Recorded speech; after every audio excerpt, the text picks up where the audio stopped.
Hello, everybody. Let's have some reaction time. We got Kendall Rogers, Aaron Fitt. I'm Mark Etheridge, and we now know the field is 64. I do think that overall, it wasn't the worst job that a committee has done. There were certainly some head scratchers, uh, from my opinion, but I think they got most of the seeds correctly. I mean, the twos and the threes and the fours, and Yep. for that matter, maybe even the ones are all, they're all defensible. I think that we're all good there. I do think just snap reaction is RPI carried the day, and we've all had this discussion, and you heard Committee Chair John Cohen's comments about how the RPI has its issues, but we're still really reliant on it. Yep. So I guess I won't take all of the reaction time. I'll throw it to you, Aaron. What do you think? Um, Yeah. I will say this first off, because, we criticize. That's part of our Hmm. jobs. And I just went on a little Twitter thread about how I think, I'm tired of the lip service about how we need to come up with something better than the RPI, and then we don't do it. And I get you can't switch it in midstream. I agree with Cohen on that. Like, teams have built their Hmm. schedules for this year. Like, you couldn't have maybe switched the criterion this year. You could have weighted it a little differently than you did. Yeah. But like, let's go ahead and get the ball rolling right now on a change for 2025 or 2026 or next year, whatever it Yeah. is. Like, but has there been any actual work done behind the scenes on that's one thing I want to know. So that out of the way, my criticism. Um, this is really a pretty solid field. I agree with you. There was not one thing in here that I thought was indefensible, which we've had in some cases in the past. There was not one thing that was shocking. I mean, we missed two teams in our final projection, but all of us thought Louisiana should be in when we met last night. I thought they would be in, and they did. And the other one, Arizona, was a little more surprising. But both those teams were in our first four out. You can make a case certainly for Arizona. I mean, I prefer USC's case and Irvine's case, but you can make a case for Arizona. And lastly, I mean, like you said, I thought almost all the seeds within the regionals were appropriate. Maybe even all of them. I mean, you can make a case for Iowa as a two over North That Carolina. was close. Yeah. Yeah, close. So I mean, like, the result of that is we got 16 regionals that are all, I think, really good as far as competitive balance. Probably the best field, I would say, guys, that I can ever remember in that regard. I don't feel like there was any teams that were underseeded or overseeded within the regional, resulting in a lopsided field. So kudos to the committee for that. That's really important. Hmm. yeah, I think the biggest thing for me is when I look at the West Coast, UC Irvine, John's comments on UC Irvine really caught my attention because he mentioned their top 50 record. The issue I have at UC Irvine is if you look at their body of work, they did really well against the Pac 12. They took care of business in non conference, other than the Kansas State series. They did pretty well. I mean, they finished strong in the Big West. The other thing about UC Irvine, guys, is if you look at their resume, they lost all those top 50 wins like the last like 2.5 weeks. So I Hmm. just think it's important whether it's getting periodic updates on where the top 50 records are sitting. For instance, I think the committee needs a weekly sheet of like, here's this week's top 50 records for all these teams. Because I think if a committee looked at that, they'd go, oh, well, the only reason their record's not 9-1 or eight, I think it was like 8-2 or something at one point. Yep. Like the only reason it's not that is because these two teams Yep. tanked at the end of the season. So should a Air, team be missing the postseason because two teams they played and played well against had two bad weeks? Like I don't think you should be out of the postseason because of that. So that's one thing for me. I think Aaron brings up a great point about the RPI and what we can change. I know from talking to John, and I'm sure he'll mention this in a little bit, is he would like to look at you know accounting travel and RPI. The problem I have with that is if that's one of the things that he would like to change, then like how does Boston College not host? Because I'm not sure there's anybody in the country that had to go play more road games at times in Boston College. So like that obviously wasn't like a huge consideration this year, having to go on the road. So yeah, yeah. just some of the changes the RPI could have, travel, teams did cancel games. It's kind of interesting. Hmm. Oklahoma, which made the field over Kansas State, canceled a game that's ORU in the midweek, the last week of the season. There's a So lot of that that. obviously wasn't held against them. So and there's a lot of that going on. So I'm not throwing Oklahoma under the bus. Texas A&M, who was a top 8 seed last year, did it the second to last week of the season. But Yeah. accounting for or penalizing teams for canceling those games, I think will be something to keep an eye on over the next year. And just a quick piggyback on your Irvine points. You mentioned the road thing for BC. Irvine was 19-6 on the road, and Wow. also, I mean, they were 6-1 against Arizona State, USC, and Santa Barbara, which were all top 50 teams until like the last week or two. And then so all of a sudden, their top 50 record goes from whatever, 6 or whatever, 8-2 to 0-1, just like that. And it's like the quality of the teams they played didn't really change. Those teams are just outside the top 50. So that's a case where I feel like they should have looked a little deeper. And see, that's why just using a round number. Okay. So why does 50 matter? Why not 54 or 43 or whatever? 64. And that's why I like the metric against the field. And even though you haven't assembled the field, you can assemble the field contenders, right? And include bubble teams in that. And that should be what you're gauged against. And maybe that group of teams, we evaluate that, and that changes every week. And then going into the final week of the year, then you're not hoping that because a team that didn't play drops from 49 to 51 and it hurts your case and you don't make the field.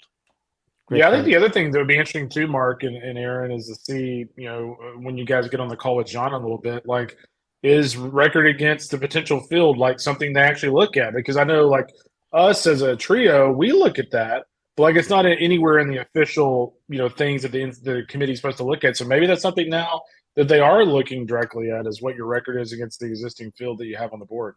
Well, it's one of those things that gets mentioned, maybe not every year, but it does get mentioned from time to time. Remember last year, series wins came up, and that was the first time that had been acknowledged as something we always talked about.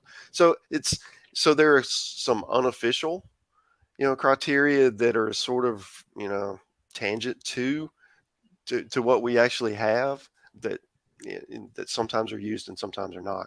The cynic in me thinks that, okay, well, they just took the RPI, struck out the teams that were just really subpar in conference, skipped them, went to the next team, take. And then when you got down to the last few, then you might look at it and try to break ties or do whatever you want. That's what it looks like, right? And that's why I would think, because Louisiana had a worse RPI by one slot than Kent State and got in. And I think that's a league pick because of the strength of that conference and the teams they played and how well they finished. Yeah, no doubt. I think one thing that's interesting too is like some of these teams that have common opponents that didn't get in. If you look at UC Irvine, they swept Arizona State on the road. Kansas State took a series from UC Irvine at Irvine. So I think as they looked at those groups, that trio of teams right there, they probably said, hey, well, we can't put them in and leave them out. We can't put them in and leave them out. So they just left all of them out. For me, Arizona would probably be the biggest, I guess, surprise, we'll call it. 12-18 in the conference, aggregate. 5 games behind USC, who wasn't even in the next 4 out. Okay. Right. So why even play the season? Just game the RPI and get where you want to get, and then go on a run in your conference tournament and you're in. Yep. And you can what did Arizona State finish? Go ahead, Aaron. You can poke holes in both USC and Arizona State. I mean, in particular, that top 50 record, 5-15 and 1 for USC, 8-14 for Arizona State. Arizona 8-12. But that said, I mean, the fact that USC won 7 of its 10 conference series, finished 5 games ahead of Arizona in the standings. Arizona got swept 4 times in conference. They lost 6 of their 10 series. I don't think the last 2 weeks finishing strong for me should have overpowered USC's total body of work. Yeah, I agree. And that's where, the RPI is better. As you heard, the 5th best RPI in the conference. And so you're in. And I don't know that it shouldn't, there's other criteria to evaluate. Conference standings don't matter at all. Yeah, I mean, especially in a league where everybody plays everybody. It's a true round robin. You go 17-13 in the Pac-12. I almost feel like it should, I don't want to say automatic, but they won 34 games. They did good enough non-con. They should have been in. Can I tell you one team that I would have loved to see them in the postseason is Kansas State. I saw them up close to the Big 12 tournament. I saw them at Round Rock, and I thought they were clearly better than Oklahoma. I didn't even think it was a question. When you look at their frontline talent with Kalen Culpepper, Nate Goodwin, Tyson Neighbors, who will probably be a first-team All-American for us.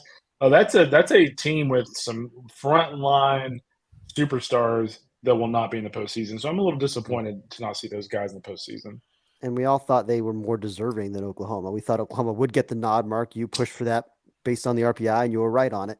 But we all liked Kansas State more. I mean, they swept the head-to-head. They finished 2 Yeah, games ahead of them in the standings, and I just think those things should matter more than an RPI difference. Although, I mean, there's a yeah, non-conference strength of schedule factor that weighs very for strongly in sure. Oklahoma's favor. No doubt. And on the opposite side of things, to give you some credit, we all three thought Louisiana was a top 64 team.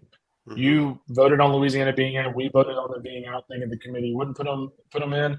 They put them in, but that's a team we all three thought deserved to be in. Yeah. Well, we were With their comparing them aggregate against record. Oklahoma, Yeah. which also got in. Yeah. What we should have been doing is comparing them against USC or Irvine. And we honestly we missed on that. We didn't agree with what the committee, with the way they did it. Yeah. And so, or maybe the that's committee missed on that. Yeah, exactly. The committee missed on that. I mean, that's the thing, though, is like typically, Mark, and not every year. There's some years where the West just gets hosed, but like a lot of times the committee does give the West more RPI leeway. Yeah. If you finish 52, 53 in the RPI, but you get to 17 and 13 in the pack, you usually get in. I mean, there's historical precedent for that, and there should be, because geography is a factor when it comes to the RPI. It's been long acknowledged. It's harder for the West to have good RPIs because of the midweek games and everything else and the travel, and like it just that's why it's surprising, I guess, is usually there's precedent there. Mm-hmm. Agreed. I think one other thing we can hit on is some of like the SEC teams who were 2 seeds. They didn't get an easy draw. That's for sure. I mean, Tennessee going to Clemson, that's a team you don't want to face right now. Although it could be an incredible scene if both those teams win and you got a Saturday night there. That could be the marquee matchup of the whole week. And then A&M going to Stanford. That's interesting to me. A&M's playing as well as anybody right now, and they're going to get a chance to take on the Pac-12 champ. So those were 2 pairings I thought were interesting. Yeah, only two seeds out of the SEC. Everyone else, of course, is a 1, and they both get tough draws. And for Clemson, I was a little surprised to see Tennessee head their way, just given Tennessee's big name appeal. I would have. I mean, we had them going to Terre Haute for that reason. But I mean, you're right. It's a marquee matchup. There's not one regional that I thought, oh, this is a total snoozer. I know Kendall maybe disagrees with that a little bit, but like I thought all. I would say snoozer. I just think like Lexington for me is just a regional full of, I would say, above average teams. Like I think even though Kentucky is a top 16 seed, they are an above average team for me. That's fair, but I think it's anyone's game out there. I mean, I think West Virginia, without a doubt, West Virginia or Indiana State, or is Wright State the 4 there? Do I have that right? Ball State. Ball State. Yeah, Ball State. They're dangerous 4. So here's the other thing for me that's really interesting as we look ahead, and we'll kind of break this all down a bit later in the week. But LSU getting Tulane as a 4 seed. That's not your typical like 19 and 40 team. This is a team that struggled all year long. But if you look at some of their players in the roster, like they've got some talent. So the question for me is, given like Tulane's a little bit of a rival, like if you're Jay Johnson, do you pitch off at Paul Skeens in that regional? I think it's a tough decision for Jay. Well, maybe, but I think that the last 4 weeks, LSU's lost 2 out of 3 of those. Yeah. So they're not really heading into this with a lot of momentum. I mean, I don't know that you want to risk it. I think you just go I agree. And just try to win the game. I mean, they lost both the games that Skeens and Floyd pitched this in Hoover. Now, granted, the competition will be different in the regional, but that's still the fact that they didn't win those games. So I kind of expect them to throw Skeens and then Floyd and then Hurd. I think that's going to be the trio. I think that makes a lot of sense. But for me, if you're looking to be a national title team, you can't beat a 40-loss team at home without using your first team All-American. I mean, given their other problems on the mound, I would really try to save Skeens for Saturday. I know it's a gamble. Yeah, normally I would agree, but just after watching LSU and how things have gone with their inconsistency on the mound, I think I don't want to risk it. I don't want to go in that losers bracket because they don't. They just don't have the depth right now to claw out of it. They'd have to win by offense, which they are perfectly capable of doing. A couple other things here. The order of the 16 national seeds was a little bit perplexing. Yeah. I mean, Alabama being down at 16 behind Indiana State, Auburn, and South Carolina. I mean, how do you explain that? This reminded me of the pre-16 era when we didn't seed 1 through 16 and they kind of gamed the matchups. where they didn't Yeah. want teams to face each other, or they wanted to engineer matchups. That's what it looked like to me. I don't believe that's the actual way they ordered those 16 teams. I think it was kind of played with a little bit. Yeah, it had to be. Team Alabama that was number 11 in the RPI. I think the metrics are better across the board than Auburn, in particular, and certainly Indiana State. They've got a lot more quality wins. That 2-9 top 50 record, of course, is an eyesore for Indiana State. As much as we thought they would probably get a host as a top 10 RPI team that won its regular season and conference tournament, we thought they would be the 16, and instead they're the 14.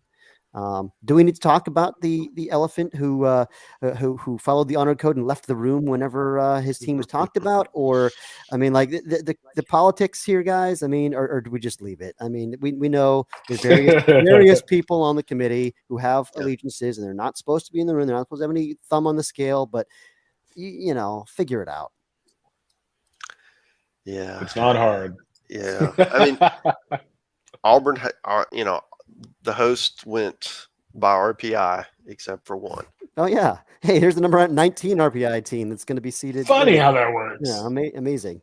I mean, it's whether there's any improprieties going on or not, right? That's the perception that everyone's going to draw.